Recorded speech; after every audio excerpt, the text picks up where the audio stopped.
Hello friends, welcome to the channel. Lakshya academy Baran में आप सभी का बहुत बहुत स्वागत है। हम ये उम्मीद करते हैं कि हमारे सारे वीडियोस आप तक पहुंचते होंगे, अर्थात आपने हमारे चैनल को सब्सक्राइब किया होगा और उन वीडियोस से आप अपने लिए अपने अनुसार उपयोगी चीज़ों को छांटते होंगे और प्राप्त करते होंगे, अर्थात हमारे ये वीडियोस आपके लिए लाभदायी होते होंगे। तो फ्रेंड्स, जैसा कि हमारी केमिस्ट्री सीरीज़ में हमारा चैप्टर चल रहा था कार्बनिक यौगिक या कार्बनिक पदार्थ, इसमें हमारे कुछ वीडियोस भी अपलोड हुए थे, आप तक पहुँचे होंगे और आपने देखा भी होगा, ऐसी हमें उम्मीद है। आज भी हम उसी चैप्टर से रिलेटेड एक टॉपिक को लेके पढ़ेंगे जो कि हमारा थोड़ा सा बेसिक है, और बेसिक ही नहीं, यहाँ से डायरेक्टली भी प्रश्न पूछे जाते हैं।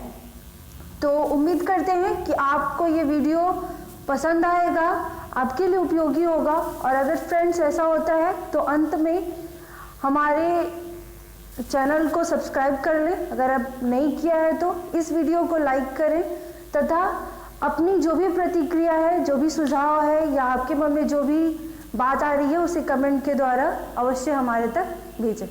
तो चलिए हम आज का लेक्चर शुरू करते हैं। आज हम, जैसा कि हमने यहाँ लिखा हुआ है, कार्बनिक पदार्थ में हम हाइड्रोकार्बन्स पढ़ रहे थे और उनमें हम क्रियात्मक समूह का अध्ययन आज करेंगे। तो सबसे पहले जान लेते हैं कि क्रियात्मक समूह क्या होते हैं। जैसा कि फ्रेंड्स हमने शुरू में ही, ये चैप्टर शुरू होने पे या पहले में भी ये हमने जाना है कि केमिस्ट्री हम पढ़ रहे हैं, कोई यौगिक है, कोई पदार्थ है, उसका रासायनिक नाम होगा, रासायनिक सूत्र होंगे। तो अगर रासायनिक सूत्र दिया है तो उसका नाम क्या हो सकता है, क्या होगा, वे जानने में भी ये हमारे लिए बहुत मददगार है। अगर रासायनिक नाम दिया है तो रासायनिक सूत्र क्या हो सकता है, ये जानने के लिए भी ये बहुत मददगार है। अर्थात ये लेक्चर केमिस्ट्री को जानने की दृष्टि से ही बहुत अधिक महत्वपूर्ण है। तो चलिए, हमने अभी कहा कि रासायनिक सूत्र होंगे, रासायनिक नाम होंगे। और रासायनिक सूत्र, जैसा कि अगर हम यहाँ ले लें CH3, इसमें कई अणुओं से मिलकर कई परमाणु अणु मिले हुए हैं, तब ये यौगिक या पदार्थ बना हुआ है। तो यहाँ हम देखिए परमाणु कौन सा है, कार्बन का और हाइड्रोजन का। और कार्बन के कितने अणु हैं यहाँ पे, तो एक भाग है कार्बन और हाइड्रोजन के 3। तो यही अणु संख्या कहलाती है किसी भी रसायन के रासायनिक अपघटन में अणुओं की संख्या। क्रियात्मक समूह में हम देखेंगे कि इसकी जो परिभाषा है, किसी भी रासायनिक यौगिक में उसके अणुओं का वह भाग जो उस यौगिक के गुणधर्मों को व्यक्त करता है, वह क्रियात्मक समूह कहलाते हैं या क्रियात्मक समूह के एक यौगिक होते हैं। यहाँ हम देख रहे हैं ये मुख्य रूप से क्रियात्मक समूह के यौगिक हैं। इन्हीं के आधार पे बहुत सारे यौगिक हैं हमारी केमिस्ट्री में जो हम पढ़ते हैं, जानते हैं, जिनके बारे में या जिनके बारे में डायरेक्टली प्रश्न भी आते हैं हमारी परीक्षाओं में। उनका जो गुणों को व्यक्त करने वाला या अभिव्यक्त करने वाला जो क्रियात्मक यौगिक हैं वो है ये क्लोरो हाइड्रोक्सिल समूह है, तो उसका जो मापक होगा या जो संकेत होगा वो होगा OH। ईथर है तो ये है, एल्डिहाइड है तो CHO है। कीटोनिक अर्थात जैसे कि एसीटोन, ये वाले यौगिक जिनका समूह होता है कीटोनिक, इसका ये प्रतीक है कार्बोक्सिलिक, तो ये, और एस्टर का ये। तो यहाँ तो हम ये देख ही रहे हैं। इसके बाद क्रियात्मक समूह क्या है, ये विशेषता हमें जाननी जरूरी थी, यहाँ से भी डायरेक्टली प्रश्न आते हैं। और ये जो समूह के यौगिक हैं या इनके जो व्यक्त करने वाले संकेत हैं, ये हमारे लिए बहुत महत्वपूर्ण है, इनसे प्रश्न बनते हैं। और प्रश्न ही नहीं, किसी भी यौगिक की पहचान के लिए, जैसा हमने शुरू में ही कहा, उसके लिए बहुत ही महत्वपूर्ण है। तो आप इसे स्क्रीनशॉट लें या कहीं पे नोट कर लें, 2-4 बार रिवाइज करते रहें ताकि ये आपके मन में एक जगह बना ले, कभी भूले ना। और आपको याद नहीं करना, हम याद करने के लिए नहीं कह रहे, बल्कि आपको ये कह रहे हैं आप एक जगह नोट करें, स्क्रीनशॉट लेकर ही रखें, उसे कुछ बार देखते रहें, वो खुद ब खुद आपके मन में इतनी जगह बना लेगा कि जहाँ ज़रूरत होगी आपको बन जाएगा। तो हम देखते हैं कि इन समूहों के द्वारा यौगिक संगठन कैसे होता है, या यौगिकों को कैसे विभाजित या कैसे व्यक्त किया जाता है। फ्रेंड्स, इसके पिछले वीडियोस में हमने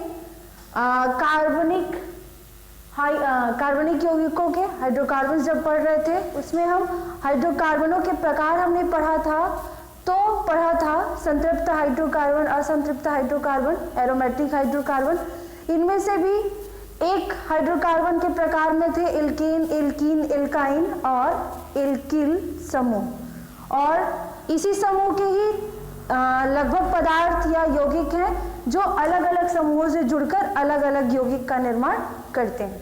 तो यहाँ हम एल्केन समूह के ही एक तत्व को उठाते हैं। सभी समूह के अलग अलग तत्व हैं या यौगिक हैं और उनके अलग अलग गुणधर्म हैं, अलग क्रियात्मक समूह से बनकर वो एक नया अलग यौगिक बनाता है। तो हम यहाँ लेते हैं सबसे पहले मीथेन। मीथेन का सामान्य सूत्र फ्रेंड्स आपको याद होगा, तो उसका मीथेन का सामान्य सूत्र था CH3। इसमें कोई एक क्रियात्मक समूह जुड़ेगा तो एक नया यौगिक बनेगा। तो कैसे जुड़ेगा, जैसे कि यहाँ CH3 है, ये मीथेन है। अगर हम मानते हैं यहाँ हाइड्रोक्सिल समूह जुड़ रहा है, हाइड्रोक्सिल समूह अर्थात OH, तो ये इससे जुड़ने के लिए क्या करेगा फ्रेंड्स, यहाँ जुड़ेगा। अभी कार्बन है, इसके पास कितने हाइड्रोजन्स हैं, 3।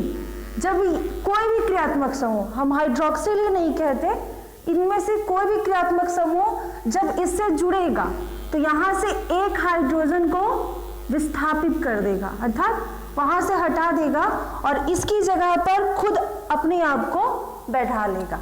अर्थात इस हाइड्रोजन को, इन 3 में से किसी भी एक हाइड्रोजन को, हम ये नहीं कहते कि यहाँ जगह निश्चित है, किसी को भी वहां से विस्थापित कर स्वयं अपनी जगह बना लेगा। तो अब क्या हो जाएगा, ये CH, अब 2 H बचे हुए हैं, H के 2 अणु हैं और OH आ गया। सॉरी, ये एल्केन समूह तो था नहीं, ये एल्कीन था, तो मीथेन कैसे हो सकता है, फिर मेथिल होगा। हम यहाँ लेंगे मीथेन, तो CH4, और यहाँ से एक हाइड्रोजन विस्थापित किया, अर्थात हाइड्रोजन के 4 अणु थे, एक अणु को विस्थापित करके OH आ गया। तो अब कितने हाइड्रोजन हो गए फ्रेंड्स, यहाँ 3, CH3OH। अब ये हुआ क्रियात्मक समूह से जुड़ा हुआ या क्रियात्मक समूह के साथ बना हुआ एक कार्बनिक यौगिक, जिसका गुणधर्म, जिसकी विशेषता, जिसका नाम सब कुछ मीथेन से भिन्न है। तो सबसे पहले फ्रेंड्स हम यहाँ देखेंगे कि हमने एल्केन, एल्कीन, एल्काइन और एल्किल 4 समूहों के बारे में जाना था। और आप यहाँ ध्यान देंगे कि मीथेन में CH4 है, लेकिन मीथेन से ही एक हाइड्रोजन कम हो रहा है। एल्किल की परिभाषा क्या थी कि एल्केन समूह के किसी सदस्य के किसी भी यौगिक का जो भी अणु है, जितनी अणु हैं, उनमें से हाइड्रोजन के एक अणु को हटा देने पर जो यौगिक प्राप्त होता है वो एल्किल समूह का बन जाता है। तो यहाँ देखिए हाइड्रोजन 4 थे, अब हो गए 3, OH जुड़ा हुआ है, लेकिन ये किस समूह में आ गया, अब एल्किल समूह में। तो मेथ तो था ही, हमने देखा था मेथ, एथ, प्रोप, ब्यूट, ये सब में होते हैं, तो मेथ तो था ही, लेकिन इसमें एल्किल समूह में आ गया तो मेथिल। हाइड्रोक्सिल जुड़ा हुआ है ON, तो हो जाएगा ये मेथिल अल्कोहल।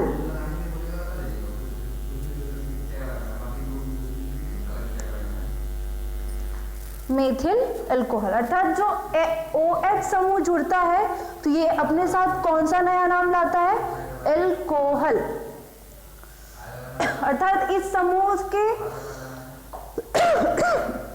जुड़ने से ही कोई यौगिक एल्कोहल के विभिन्न रूपों का रूप धारण करता है। या अगर सीधे सीधे इसका नाम और कहा जाए तो मेथ था, मेथिल है यहाँ तो थे हो जाएगा, यहाँ ना आ जाएगा मेथेनॉल, तो मेथिल एल्कोहल या मेथेनॉल।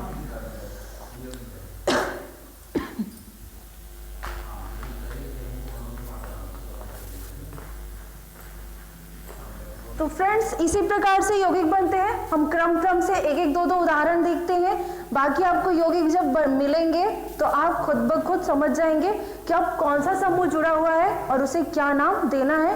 ये प्रैक्टिस भी हम थोड़ा सा करेंगे। तो सबसे पहले यहाँ हम एल्केन समूह के तत्वों को ही उठाते हैं। जैसा कि अभी हमने मेथेन को लिया था, तो यहाँ लेते हैं हम मेथेन को CH4। अब इससे क्लोरो क्रियात्मक समूह अगर जुड़ता है तो क्या बनेगा? जैसा कि हमने कहा कोई भी क्रियात्मक समूह जुड़ेगा तो हाइड्रोजन के एक अणु को विस्थापित कर देगा। तो अब यहाँ क्या आ जाएगा? हो जाएगा CH3 और CH3 हो गया तो ये जुड़ जाएगा। और देखिए फ्रेंड्स ये किस समूह में आ जा रहा है, किस श्रेणी में आ जा रहा है? तो ये एल्किल समूह में आ जा रहा है। मेथ तो था ही, एल्किल समूह में है। और ये क्या है? क्लोरो। क्लोरो से इसका नामकरण होगा क्लोराइड, तो ये क्या हो गया? Methyl chloride.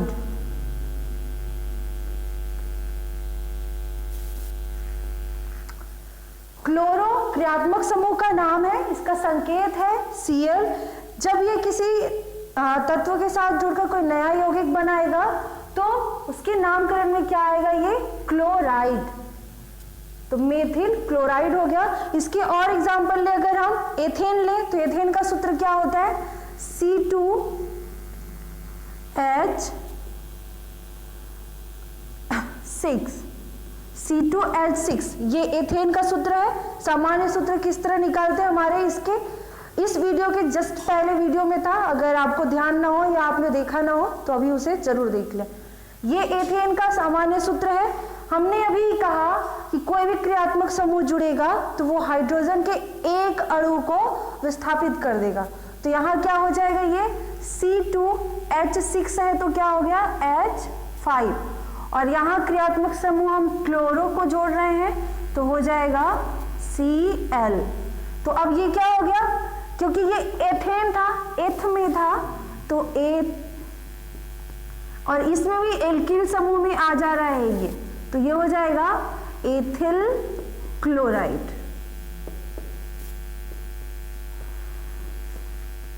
आई होप आपको ये समझ में आया होगा कि किस तरह क्रियात्मक समूह जुड़ते हैं और उनका नामकरण किस तरह से होता है।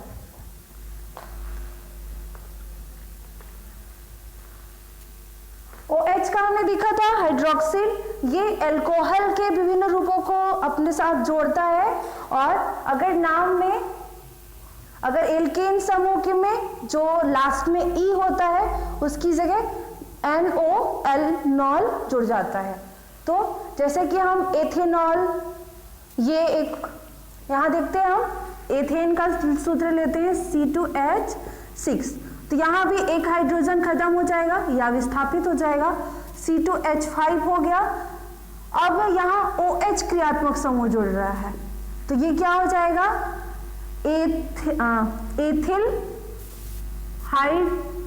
एथिल हाइड्रोक्सिल समूह, यही हुआ। या एथिल एल्कोहल, क्योंकि OH अपने साथ किस रूप को लेता है? एल्कोहल को, तो एथिल एल्कोहल।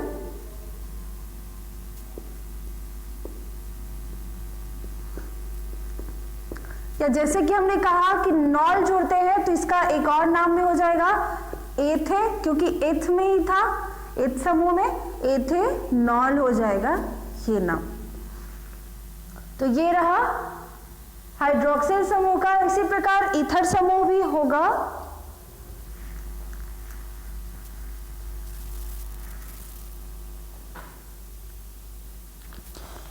ईथर समूह में जैसा कि इसका संकेत क्या है, डैश ओ डैश। यहां जैसा कि देख रहे हैं फ्रेंड्स, दो डैश हैं। यहाँ ओ जो संकेत है वो तो है ही, लेकिन इसके आगे भी एक डैश है और पीछे भी, अर्थात दोनों तरफ से कुछ न कुछ इसमें जुड़ेगा, तभी कोई यौगिक बनेगा ईथर क्रियात्मक समूह के द्वारा। तो हम यहाँ एथेन ही ले लेते हैं और एथेन में एक H कम हो जाएगा। एथेन हमारा था C2H6, अगर लेते हैं तो हो जाएगा C2H5, यहाँ का डैश ये आया, फिर O जुड़ेगा, इसके बाद फिर से एक जुड़ेगा, तो हम यहाँ C2H5 को ही जोड़ते हैं। C2H5 को नहीं भी तो हम मेथेन से लेते हैं, और मेथेन में भी मेथेन का CH4 होगा, तो यहाँ क्या हो जाएगा CH3। तो अब ये कौन सा यौगिक बन गया फ्रेंड्स, तो हम, ये हुआ मेथिल, ये हुआ एथिल और ये है ईथर। ईथर का संकेत है, तो इसका नामकरण अगर हम रासायनिक नाम लिखे तो क्या होगा, मेथिल एथिल ईथर। और यहां हम, ये क्वेश्चन आ सकता है कि यहाँ पहले तो एथिल है लेकिन हम मेथिल ही क्यों लिख रहे हैं, क्योंकि जब हमने श्रेणियों को पढ़ा था या श्रेणियों के क्रम को देखा था तो मेथ, एथ, प्रोप, ब्यूट ये क्रम था, अर्थात मेथिल सबसे छोटा सदस्य है, सबसे पहला सदस्य है, तो हम उसी क्रम के अनुसार ही नामकरण भी करते हैं। तो मेथिल एथिल ईथर ये हुआ, अर्थात ईथर में दोनों तरफ से कुछ न कुछ जुड़ेगा, तभी नया यौगिक बनेगा और वो सही होगा, वरना गलत हो जाएगा। इसके बाद है एल्डिहाइड समूह। एल्डिहाइड समूह का संकेत क्या है फ्रेंड्स, CHO, अर्थात किसी भी यौगिक में या किसी भी तत्व में CHO जुड़ता है। अगर हम यहाँ मीथेन को ही ले तो मीथेन क्या था, CH4। और किसी भी क्रियात्मक समूह में, ये हम बार बार बोल रहे हैं, यही सबसे बेसिक है इस पूरे लेक्चर का, कि कोई क्रियात्मक समूह किसी तत्व से या किसी यौगिक से जुड़ता है तो उसके हाइड्रोजन के एक अणु को हटाकर उस जगह पर स्वयं आ जाता है, तो ये हमें जरूर ध्यान देना है। तो ये है हमारा मीथेन। हम एल्डिहाइड समूह को देख रहे हैं, तो सबसे पहले तो CH3 हो जाएगा, H का एक अणु खत्म हो जाएगा और उस H की जगह ये क्या जुड़ जाएगा, CHO। तो ये हमारा बन गया मेथिल एल्डिहाइड। मीथेन था, एक हाइड्रोजन अणु कम हो गया तो मेथिल हो गया, और ये किसका संकेत है, CHO एल्डिहाइड का, तो ये हो गया मेथिल एल्डिहाइड। और इसी का नाम, जो रासायनिक नाम होता है केमिस्ट्री में अधिकतर यूज होता है, इसका होता है एसीटल्डिहाइड।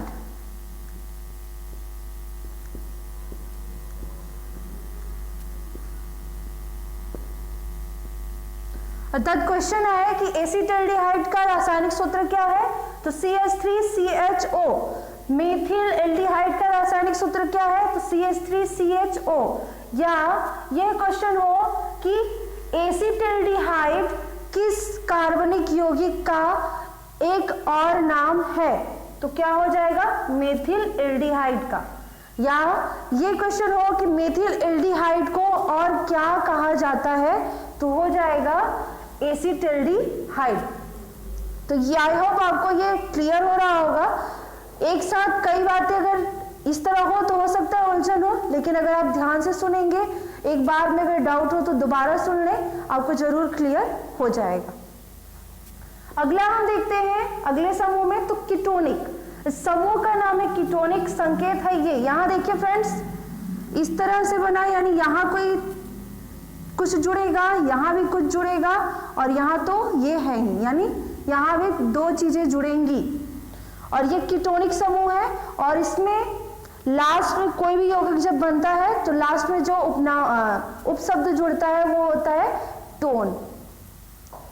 तो यहाँ हम अब लेते हैं, यहाँ भी मेथेन ही लेते हैं हम, सबसे छोटा एग्जाम्पल है। इसी तरह अगर हम प्रोपेन, ब्यूटेन में हेक्टेन, हेक्सेन, सभी किसी भी यौगिक को ले तब भी यही होगा, बस नाम उनका अलग होगा उसके अनुसार। तो यहां हम मेथेन को लेते हैं, तो देखिए जैसा कि हमने कहा कि ये तो बना हुआ है, ये रहेगा ही अंत में, यहां दो चीजें जुड़ेंगी, यहां भी जुड़ेगा, यहां भी जुड़ेगा। हम ले रहे हैं मीथेन और होगा यही कि हाइड्रोजन के एक अणु को हटा देगा, तो क्या जुड़ेगा यहाँ CH3 और यहाँ भी CH3। तो ये हमारा किस समूह से तैयार यौगिक हो गया? कीटोनिक समूह का। इसका हम क्या नाम बोलेंगे? जैसा कि फ्रेंड्स मेथिल मेथिल दो बार है, तो हम क्या कहेंगे? डाई मेथिल कीटोन, क्योंकि कीटोनिक समूह है तो कीटोन होगा और मेथिल मेथिल के ही दो बार अणु हैं, तो ये क्या हो गया? डाई। तो डाई मेथिल कीटोन, इसी का नाम, और तो इसका नाम है एसीटोन। अर्थात यहां हमने देखा कि अगर नाम जो कि केमिस्ट्री में अधिक यूज होते हैं तो इसमें क्या जुड़ता है? टोन। OH जुड़ता था तो इसमें क्या आता था? नॉल। क्लोराइड तो क्लोरो है तो क्लोराइड जुड़ता था, इथर था तो इथर ही था। एल्डिहाइड में भी देखिए यहाँ एल्डिहाइड, यहाँ हाइड जुड़ता था, इसमें एसीटोन। तो ये हुआ डाई मेथिल कीटोन, या इसी को कहेंगे एसीटोन।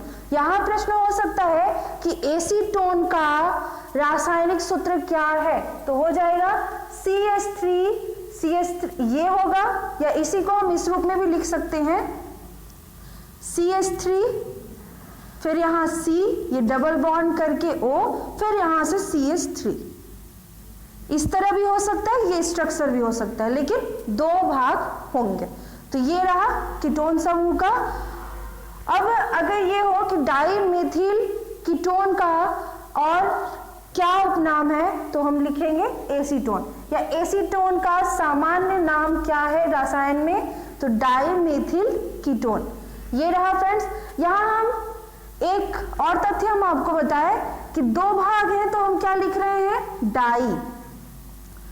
इसी प्रकार यहां हम देख लेते हैं कि ये क्रम क्या होता है। तो यहां हम एक क्रम बता रहे हैं फ्रेंड्स आपको, mono, di, tri, tetra,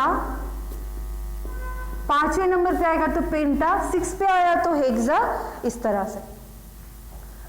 mono का होता है जैसा कि हम एक यौगिक ले, यहां हम लेते हैं CH3, CH2, CH2OH। यहां हम देख रहे हैं फ्रेंड्स CH3 नहीं, CH4।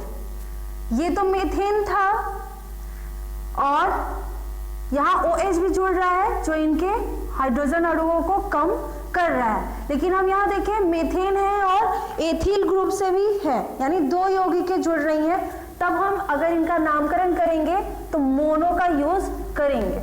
जब एक ही, जैसे यहाँ मेथिल मेथिल दो बार है तो डाई यूज कर रहे हैं, अगर 3 बार हो जाता तो ट्राई, 4 बार होता तो टेट्रा, 5 बार भी यूज हो जाता तो पेंटा करते, लेकिन हालांकि उतना होता नहीं, 2 या 3 का ही आता है, अर्थात डाई ट्राई का ही यूज ज्यादा हमें करना पड़ता है। तो ये आपको ध्यान रहे, उम्मीद करते हैं यहाँ आपको ये तथ्य समझ में आया होगा।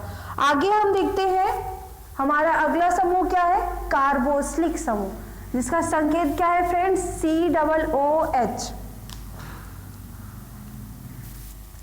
COOH अर्थात किसी भी यौगिक में अंत में ये रहेगा COOH, और ऐसा रहा तो वो कैसा यौगिक फिर बनेगा, कार्बोक्सिलिक समूह का यौगिक बनेगा। और इसका जो गुणधर्म होता है, वो खास विशेषता जो होती है वो होता है कि ये अम्लीय स्वभाव का होता है। यहां भी हम मीथेन ही ले रहे हैं, तो मीथेन क्या था, CH4। यहां भी हाइड्रोजन के अणु कम हो जाएंगे तो CH3 हो गया, और यहां ये कार्बोक्सिलिक समूह जुड़ गया COOH। तो ये क्या हो गया फ्रेंड्स, CH3COOH, और इसी का नाम है एसिटिक अम्ल।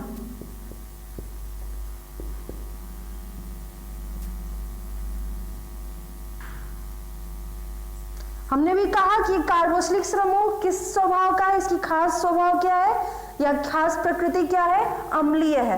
तो ये जिससे भी जुड़ेगा और जो फिर यौगिक बनेगा वो किस प्रकृति का होगा, अम्लीय का। जैसा हमने यहाँ देखा मेथेन में जब कार्बोक्सिलिक समूह जुड़ा तो मेथिल कार्बोक्सिलिक बन गया और इसी का नाम है एसिटिक अम्ल, अर्थात इसकी प्रकृति क्या है, अम्लीय है। तो इस प्रकार, और एस्टर देखें तो एस्टर का जो संकेत है वो क्या है, COOR। इसमें भी अगर मीथेन को ही देखें हम तो CH3COOR, और इसका नाम क्या हो जाता है फ्रेंड्स, इसका होता है, ये है मेथिल एस्टर हो जाएगा। अगर हम एथेन को लें, ये तो मेथेन था, एथेन का क्या होता है C2H6, तो C2H5 और COOR, इतना हो गया। तो ये इसका क्या नाम हो जाएगा, ये मेथिल एस्टर था और ये एथिल एस्टर, और एथिल एस्टर को ही और क्या बोलते हैं, एथिल एसीटेट।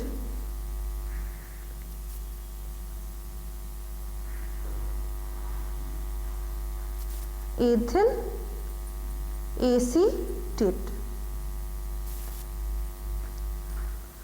तो फ्रेंड्स यहाँ हमने हाइड्रोकार्बन जब हम पढ़ रहे थे उसमें हमने क्रियात्मक समूह और उनसे तत्व किस प्रकार बनते हैं, यहाँ हम सिर्फ बेसिक देख रहे हैं। इसी प्रकार बहुत सारे तत्व होते हैं और अलग अलग होते हैं, किस प्रकार हम देख सकते हैं, कैसे जुड़ते हैं, हम उनका नामकरण कैसे कर सकते हैं, ये हमने देखा। और अगर यहाँ कोई तत्व देखा तो उसकी विशेषताएं भी हमने देखी, क्या खास होता है।